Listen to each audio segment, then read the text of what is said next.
ಎಲ್ಲರಿಗೂ ನಮಸ್ಕಾರ. ಹಿಮಾಲಯದ ಎತ್ತರದ ಹಿಮದೊಳಗೆ ಒಂದು ದೊಡ್ಡ ರಹಸ್ಯ ಅಡಗಿದೆ. ಅದೇ ಅಮರನಾಥ ದೇವಾಲಯದ ದಂತಕಥೆ. ಬನ್ನಿ, ಈ ಪವಿತ್ರ ನಿಗೂಢ ಸ್ಥಳದ ಹಿಂದಿನ ಕಥೆಯನ್ನ ಇವತ್ತು ತಿಳಿದುಕೊಳ್ಳೋಣ. ಹಾಗಾದ್ರೆ ಹಿಮಾಲಯದ ಎತ್ತರದಲ್ಲಿ ಹಿಮದೊಳಗೆ ಹೆಪ್ಪುಗಟ್ಟಿರೋ ಆ ರಹಸ್ಯಾದ್ರೂ ಏನು? ಬನ್ನಿ, ಒಟ್ಟಿಗೆ ಸೇರಿ ಈ ಪ್ರಶ್ನೆಗೆ ಉತ್ತರವನ್ನು ಹುಡುಕೋಣ. ಈ ರಹಸ್ಯದ ಬೇರು ಇರೋದೇ ಒಂದು ತುಂಬನೇ ರೋಚಕವಾದ ಪೌರಾಣಿಕ ಕಥೆಯಲ್ಲಿ. ಅದೇ ಕಥೆ ಅಮರನಾಥವನ್ನ ಹಿಂದೂ ಧರ್ಮದ ಅತ್ಯಂತ ಪವಿತ್ರ ಕ್ಷೇತ್ರಗಳಲ್ಲಿ ಒಂದನ್ನಾಗಿ ಮಾಡಿದ್ದು. ಮೊದಲಿಗೆ ಅಮರನಾಥ ಅನ್ನೋ ಹೆಸರನ್ನೇ ನೋಡೋಣ. ಆ ಹೆಸರಲ್ಲೇ ಒಂದು ದೊಡ್ಡ ಅರ್ಥ ಅಡಗಿದೆ. ಅಮರ ನಾಥ ಅಂದ್ರೆ ಅಮರತ್ವದ ಅಧಿಪತಿ ಅಂತ. ಕತೆ ಹೇಳೋ ಪ್ರಕಾರ ಶಿವ ತನ್ನ ಪತ್ನಿ ಪಾರ್ವತಿಗೆ ಅಮರತ್ವದ ರಹಸ್ಯವನ್ನ ಹೇಳೋಕಂತಾನೆ ಈ ನಿರ್ಜನವಾದ ದೂರದ ಗುಹೆಯನ್ನ ಆರಿಸ್ಕೊಂಡನಂತೆ.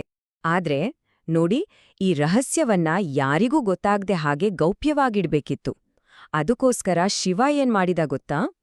ತನ್ನ ಜೊತೆಗಿದ್ದ ಒಂದೊಂದನ್ನೇ ದಾರಿಯಲ್ಲಿ ಬಿಟ್ಬರ್ತಾನೆ. ಮೊದಲು ತನ್ನ ವಾಹನ ನಂದಿಯನ್ನ ಪಹಲ್ಗಾಮಿನಲ್ಲಿ, ಆಮೇಲೆ ತನ್ನ ಜಟೆಯಲ್ಲಿದ್ದ ಚಂದ್ರನನ್ನ ಚಂದನವಾಡಿಯಲ್ಲಿ, ಕುತ್ತಿಗೆಯಲ್ಲಿದ್ದ ಸರ್ಪಗಳನ್ನ ಶೇಷನಾಗ ಸರೋವರದ ಹತ್ರ, ಕೊನೆಗೆ ಭೂಮಿ, ನೀರು, ಬೆಂಕಿ, ಗಾಳಿ, ಆಕಾಶ ಅಂದ್ರೆ ಪಂಚಭೂತಗಳನ್ನೇ ಪಂಚತರಣಿಯಲ್ಲಿ ತ್ಯಜಿಸಿದ. ಇಲ್ಲಿರೋ ವಂಡರ್ ಏನು ಗೊತ್ತಾ?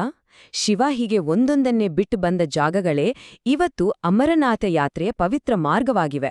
ಸರಿ, ಇದು ಪುರಾಣದ ಕಥೆಯಾಯ್ತು. ಹಾಗಾದ್ರೆ ಇತಿಹಾಸ ಏನ್ ಹೇಳುತ್ತೆ? ನಿಜವಾಗ್ಲೂ ಈ ಸ್ಥಳದ ಬೇರುಗಳು ಎಷ್ಟು ಹಳೆಯವೋ ಅಷ್ಟೆಲ್ಲ ಶತಮಾನಗಳ ನಂತರ ಇದನ್ನ ಮತ್ತೆ ಕಂಡುಹಿಡಿದಿದ್ಯಾರು, ಹೇಗೆ? ಬನ್ನಿ ನೋಡೋಣ. ನಂಬೋಕೆ ಕಷ್ಟ ಆಗ್ಬಹುದು, ಆದ್ರೆ ಈ ಸ್ಥಳದ ಇತಿಹಾಸ ಬರೋಬ್ಬರಿ 5,000 ವರ್ಷಗಳಿಗಿಂತಲೂ ಹಳೆಯದು. ಪ್ರಾಚೀನ ವೇದಗಳಲ್ಲಿ ಇದರ ಬಗ್ಗೆ ಹೇಳಿದ್ದಾರೆ. ಆಮೇಲೆ 12ನೇ ಶತಮಾನದಲ್ಲಿ ಕಲ್ಹಣ ಬರೆದ ರಾಜತರಂಗಿಣಿಯಲ್ಲೂ ಇದರ ಉಲ್ಲೇಖ ಇದೆ. ಆದ್ರೆ ಕಾಲಕ್ರಮೇಣ ಏನಾಯ್ತೋ ಏನೋ ಈ ಜಾಗ ಎಲ್ಲರಿಗೂ ಮರ್ತೇ ಹೋಗಿತ್ತು. ಕೊನೆಗೆ 15ನೇ ಶತಮಾನದಲ್ಲಿ ಬುಟ್ಟಾ ಮಲ್ಲಿಕ್ ಅನ್ನೋ ಕುರುಬನೊಬ್ಬ ಆಕಸ್ಮಿಕವಾಗಿ ಇದನ್ನ ಮತ್ತೆ ಕಂಡುಹಿಡಿದ. ಈ ಪವಿತ್ರ ಗುಹೆ ಇರೋದು ಎಲ್ಲೋ ಹತ್ರದಲ್ಲ, ಸಮುದ್ರ ಮಟ್ಟದಿಂದ ಸರಿಸುಮಾರು 3,888 ಮೀಟರ್ ಎತ್ತರದಲ್ಲಿ. ಇದನ್ನ ಬರೀ ಒಂದು ನಂಬರ್ ಅಂತ ಅನ್ಕೋಬಾರ್ದು. ಇದು ಯಾತ್ರಿಕರು ಎದುರಿಸೋ ಆ ಕಠಿಣ ಸವಾಲಿಗೆ ಹಿಡಿದ ಕೈಗನ್ನಡಿ. ಸರಿ, ಈಗ ಅಲ್ಲಿಗೆ ಹೋಗೋದು ಹೇಗೆ? ಇವತ್ತು ಯಾತ್ರಿಕರಿಗೆ ಮುಖ್ಯವಾಗಿ 2 ದಾರಿಗಳಿವೆ. ಮೊದಲನೇದು ಪೆಹಲ್ಗಾಮ್ ಮಾರ್ಗ. ಇದು 46 ಕಿಲೋಮೀಟರ್ ಉದ್ದ ಇದೆ. ತುಂಬಾನೇ ಸುಂದರವಾದ ಸಾಂಪ್ರದಾಯಿಕ ದಾರಿ. ಆದ್ರೆ ಇದಕ್ಕೆ ಜಾಸ್ತಿ ಟೈಮ್ ಬೇಕು. ಇನ್ನೊಂದು ಬಾಲ್ಟಾಲ್ ಮಾರ್ಗ. ಇದು ಬರೀ 14 ಕಿಲೋಮೀಟರ್ ಅಷ್ಟೇ, ಆದ್ರೆ ಅಷ್ಟೇ ಕಡಿದಾದ ಸವಾಲಿನ ದಾರಿ. ಬನ್ನಿ ಹಾಗಾದ್ರೆ ನಾವೀಗ ಆ ಪವಿತ್ರ ಯಾತ್ರೆಯನ್ನ ಮಾನಸಿಕವಾಗಿ ಶುರು ಮಾಡೋಣ. ದಾರಿಯುದ್ದಕ್ಕೂ ಸಿಗೋ ಪ್ರಮುಖ ಜಾಗಗಳನ್ನ ನೋಡ್ಕೊಂಬರೋಣ. ಈ ಯಾತ್ರೆಯಲ್ಲೇ ಅತ್ಯಂತ ಎತ್ತರದ ಪಾಯಿಂಟ್ ಅಂದ್ರೆ ಅದು ಮಹಾಗುಣಾಸ್ ಪಾಸ್. ಇದು ಸುಮಾರು 4,276 ಮೀಟರ್ ಎತ್ತರದಲ್ಲಿದೆ.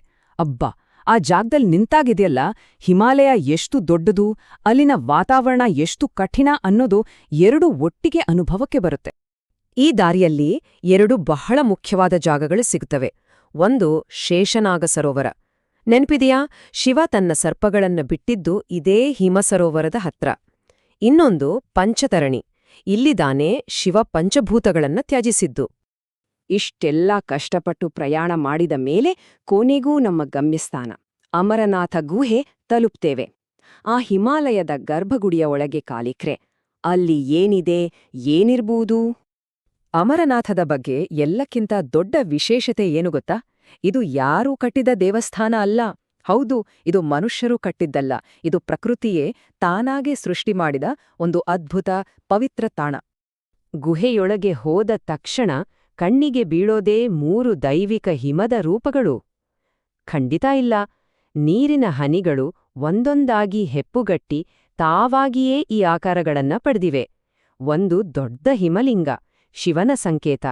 ಪಕ್ಕದಲ್ಲಿರೋ ಚಿಕ್ಕದು ಪಾರ್ವತಿದೇವಿಯ ಸಂಕೇತ ಮತ್ತು ಇನ್ನೊಂದು ಗಣೇಶನ ಸಂಕೇತ. ಇಷ್ಟೇ ಅಲ್ಲ, ಇಲ್ಲೊಂದು ನಿಜವಾದ ಪವಾಡವೇ ನಡೆಯುತ್ತೆ. ಆ ಮುಖ್ಯ ಹಿಮಲಿಂಗ ಇದೆಯಲ್ಲ, ಅದು ಚಂದ್ರನ ಚಲನೆಗೆ ತಕ್ಕ ಹಾಗೆ, ಅಂದ್ರೆ ಹುಣ್ಣಿಮೆಗೆ ದೊಡ್ಡದಾಗತ್ತೆ, ಅಮಾವಾಸ್ಯೆಗೆ ಚಿಕ್ಕದಾಗತ್ತೆ, ಹಿಗ್ಗುತ್ತೆ, ಕುಗ್ಗುತ್ತೆ. ಇದು ನಿಜಕ್ಕೂ ಪ್ರಕೃತಿ ಮತ್ತು ದೈವಿಕ ಶಕ್ತಿಯ ನಡುವೆ ಇರೋ ಒಂದು ಅದ್ಭುತ ಕೊಂಡಿ ಅಲ್ವಾ? ಹಾಗಾದ್ರೆ ಇಷ್ಟೆಲ್ಲ ಕಷ್ಟಪಟ್ಟು ಯಾಕೆ ಈ ಯಾತ್ರೆ ಮಾಡಬೇಕು? ಇದರ ನಿಜವಾದ ಅರ್ಥವಾದ್ರೂ ಏನು? ಇದು ಬರೀ ಒಂದು ಧಾರ್ಮಿಕ ಪ್ರಯಾಣ ಅಷ್ಟೇನಾ? ಖಂಡಿತ ಅಲ್ಲ. ಇದು ನಂಬಿಕೆ, ಪ್ರಕೃತಿ ಮತ್ತು ಮನುಷ್ಯನ ಸಹಿಷ್ಣುತೆ ಇವೆಲ್ಲದರ ಒಂದು ಅದ್ಭುತ ಸಂಗಮ. ಒಂದು ವೇಳೆ ಈ ಯಾತ್ರೆ ಕೈಗೊಳ್ಳೋ ಯೋಚನೆ ಇದ್ರೆ ಕೆಲವು ವಿಷಯಗಳು ನೆನಪಲ್ಲಿರಬೇಕು. ಮೊದಲನೇದಾಗಿ, ದೈಹಿಕವಾಗಿ ಚೆನ್ನಾಗಿ ಸಿದ್ಧರಾಗಿರಬೇಕು. ಚಳಿಯನ್ನ ತಡೆಯೋ ಬಟ್ಟೆಗಳಂತೂ ಬೇಕೇ ಬೇಕು. ಅಷ್ಟೇ ಮುಖ್ಯವಾಗಿ, ಆ ಪವಿತ್ರ ಗುಹೆಯೊಳಗೆ ಹೋದಾಗ ಮೌನವನ್ನ ಪಾಲಿಸಬೇಕು. ಅದರ ಪಾವಿತ್ರ್ಯತೆಗೆ ಧಕ್ಕೆ ತರಬಾರದು. ಇದು ಪ್ರತಿಯೊಬ್ಬ ಯಾತ್ರಿಕನ ಜವಾಬ್ದಾರಿ. ಒಟ್ಟಾರೆಯಾಗಿ ಹೇಳೋದಾದ್ರೆ, ಅಮರನಾಥ್ ಯಾತ್ರೆ ಅಂದ್ರೆ ಬರೀ ಒಂದು ಟ್ರಿಪ್ ಅಲ್ಲ, ಅದೊಂದು ಅನುಭವ. ಅಲ್ಲಿ ಆಧ್ಯಾತ್ಮಿಕ ಹುಡುಕಾಟ ಇದೆ, ದೈಹಿಕ ಸವಾಲಿದೆ, ಪ್ರಕೃತಿಯ ವಿಸ್ಮಯ ಇದೆ, ಹಾಗೆ ಐತಿಹಾಸಿಕ ಮಹತ್ವವೂ ಇದೆ. ಇವೆಲ್ಲವೂ ಸೇರಿದ ಒಂದು ಪರಿಪೂರ್ಣ ಅನುಭವ ಅದು. ಈ ಇಡೀ ಅನುಭವವನ್ನ ಒಂದೇ ವಾಕ್ಯದಲ್ಲಿ ಹೇಳ್ಬೇಕಂದ್ರೆ ಹೀಗೆ ಹೇಳ್ಬೋದು: ಅಮರನಾಥ ಅನ್ನೋದು ಕೇವಲ ಒಂದು ಜಾಗ ಅಲ್ಲ, ಅದೊಂದು ಆಧ್ಯಾತ್ಮಿಕ ಯಾತ್ರೆ. ಅಲ್ಲಿ ಇತಿಹಾಸ, ಭೂಗೋಳ ಮತ್ತು ನಂಬಿಕೆ ಇವೆಲ್ಲವೂ ಹಿಮಾಲಯದ ಹಿಮದ ಮಡಿಲಲ್ಲಿ ಒಂದಾಗ್ತವೆ. ಹೋಗ್ತಾ ಹೋಗ್ತಾ ಒಂದು ಪ್ರಶ್ನೆಯನ್ನ ನಿಮ್ಮ ಮುಂದಿಟ್ಟು ಹೋಗ್ತೀನಿ. ಯೋಚನೆ ಮಾಡಿ, ಈ ಭೂಮಿಯ ಮೇಲೆ ಪ್ರಕೃತಿಯೇ ತಾನಾಗಿ ಈ ರೀತಿ ಪೂಜೆಯನ್ನ ನೆರವೇರಿಸೋ ಇನ್ನೊಂದು ಜಾಗ ಇದ್ಯಾ?